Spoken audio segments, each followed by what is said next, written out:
안녕하십니까, 모장입니다.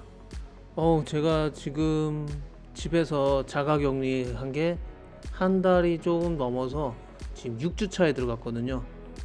처음에는 노트북 한 대만 들고 와서 2주 동안 영상을 못 올리겠구나 하고 있었는데 2주 두 번 연장되더니 6주 동안 지금 연장되고 있고요.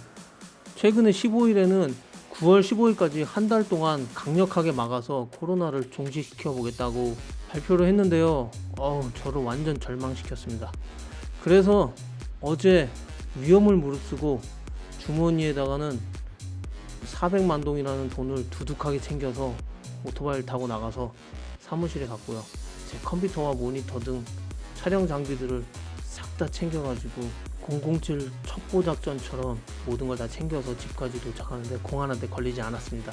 그래서 오늘부터 영상 촬영과 집에서 할 수 있는 녹음을 통해서 영상을 만들어 갈 건데요.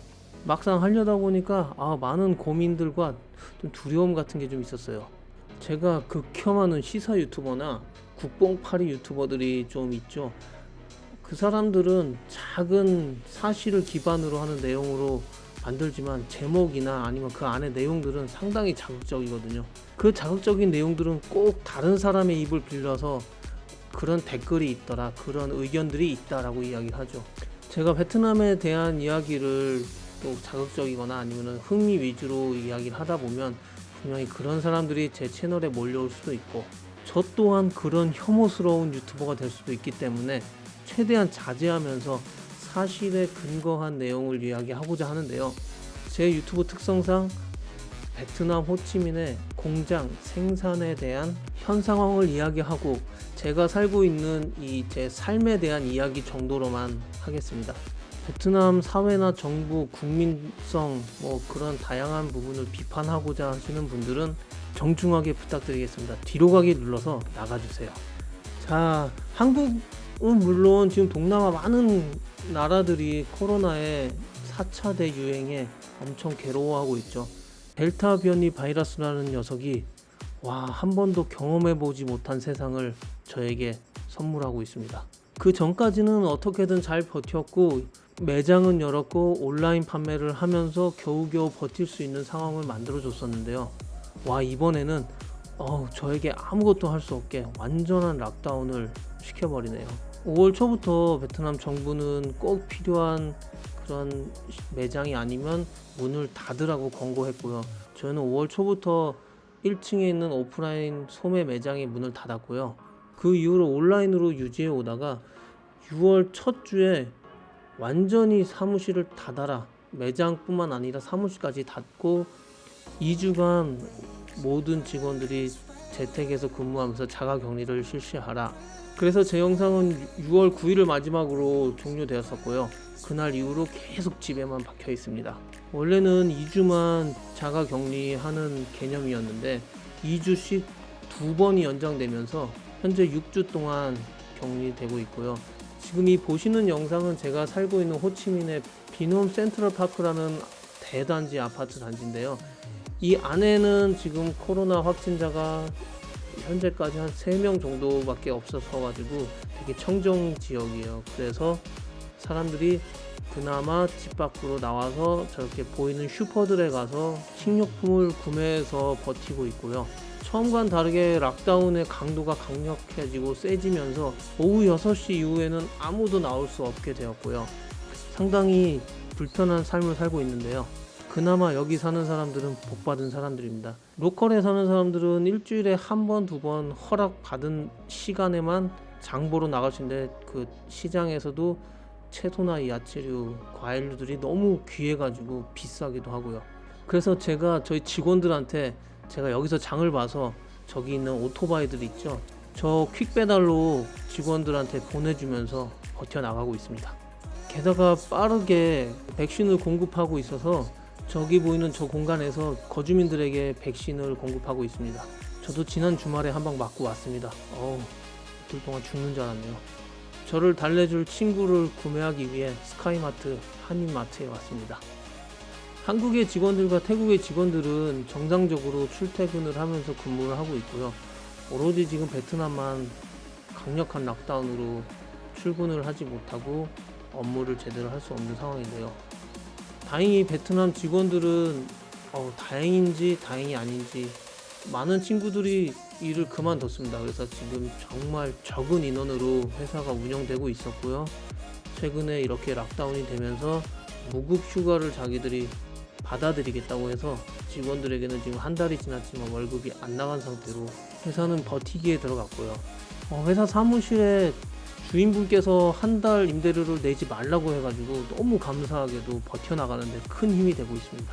제가 코로나가 이렇게 길어질지 몰라서 초반에는 많은 직원들을 그대로 유지했는데 2년이 다 되는 기간 동안 1명, 2명 나가겠다고 혹은 양심 없는 직원들은 그냥 시간 때우고 버티기만 하는 직원들이 있었거든요.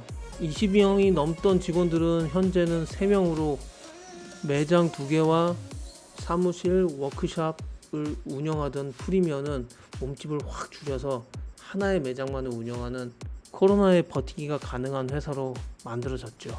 처음에는 받아들이기 힘들었고 내 비전과 꿈과 희망이 다 무너지는 것 같았는데요.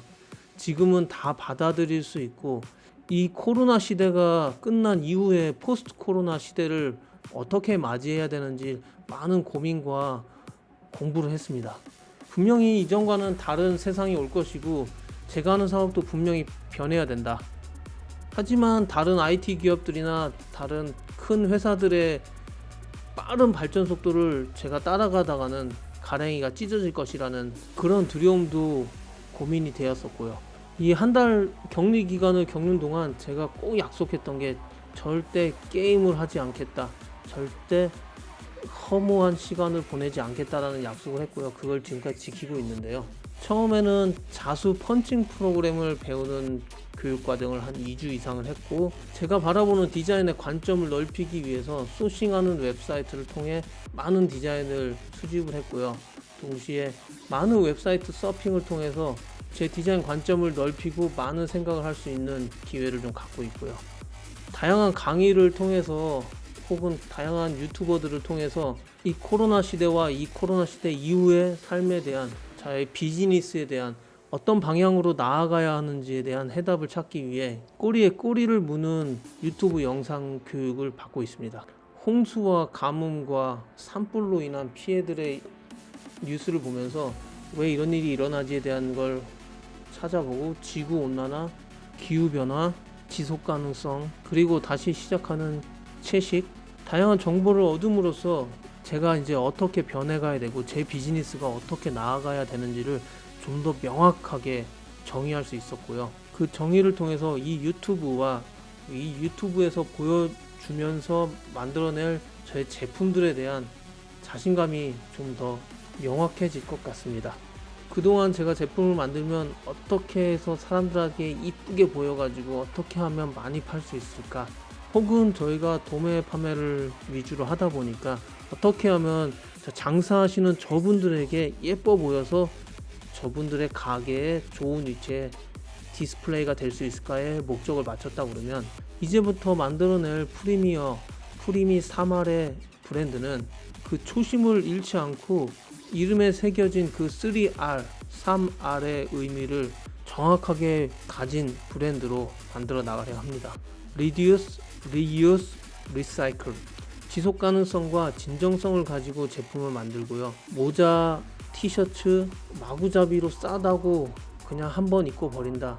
미국이나 남미는 아침에 나갈 때 모자를 쓰고 밖에 놀러 다니다가 집에 들어갈 때 저 앞에 보이는 저 쓰레기통처럼 저런 데 그냥 버려버린다고요. 일회용 모자처럼 저 모자를 함부로 쓴다고 하는데 그 이유가 가격이 워낙 싸기 때문에 그 나라에서는 그렇게 막 소비된다고 하고요. 한국에서도 마찬가지지만 모자를 쓰다가 땀에 쩔거나 오염이 되면은 버리는 거다라고 이야기하는 사람들이 많고요. 판매상들도 거의 그렇게 얘기를 합니다. 그렇게 막 버려지면 지구가 계속 아프겠죠. 제가 만드는 모자는 적게 사용하고 적게 사라, 많이 사지 마라. 그리고 그걸 리유스는 세탁 가능하게 오랫동안 사용하라. 그리고 많이 세탁했더라도 망가지지 않게, 혹은 그 제품이 질렸다면 다른 사람에게 주면 쓸 수 있을 정도로 내구성이 좋게, 리사이클 될 수 있게. 그리고 제가 만드는 제품에 대해서는 재활용된 플라스틱을 사용하는 방법을 찾고 재활용된 원단을, 리사이클링 원단을 사용할 수 있도록 노력하려고 합니다. 최소한 모자 업계에서는 남들보다 앞서려는 노력을 계속 하고 있고 그런 마인드를 계속 가지고 저는 나아가고 있는데요. 이번 코로나 락다운 기간은 저에게는 솔직히 아무것도 신경 안 쓰고 오로지 한 가지에만 집중할 수 있는 좋은 시간이었고, 그 시간에 많은 공부도 하지만 동시에 제가 지금 운영해 나가고 있는 이 회사의 비전과 이 목표가 바뀐 건 아니지만 많이 부족하고 부실했습니다. 하지만 이 기간에 좀 더 많은 사람들의 이야기를 듣고 유튜브 강의를 보면서 피와 살을 얻어 더욱 튼튼해지고 단단해진 것 같고요. 이제는 제 영상에서 그런 부분을 좀 강력하게 어필하고 이야기할 수 있을 것 같아요. 제가 만드는 제품은 이런 마인드로 이렇게 만들고 있고 이런 기능을 가지고 있는 제품입니다 라고 강력하게 이야기할 수 있고요. 스마트 팩토리를 통해서 꼭 필요한 제품만 최소량으로 만들어내어 고객들을 만족시킬 수 있는 그런 시스템을 완성할 수 있습니다. 창고를 최대한 비워내고 지속 가능성을 갖춘 비즈니스를 만들어낼 수 있습니다. 제 이야기를 들어주셔서 감사하고요. 저는 코로나 이 락다운 기간을 아주 알차게 보내고 있습니다. 다음 영상에서는 저희 공장들이 지금 어떻게 지내고 있고 어떤 어려움을 처해 있는지 이야기해 보겠습니다. 감사합니다. 들어가세요, 이사님들.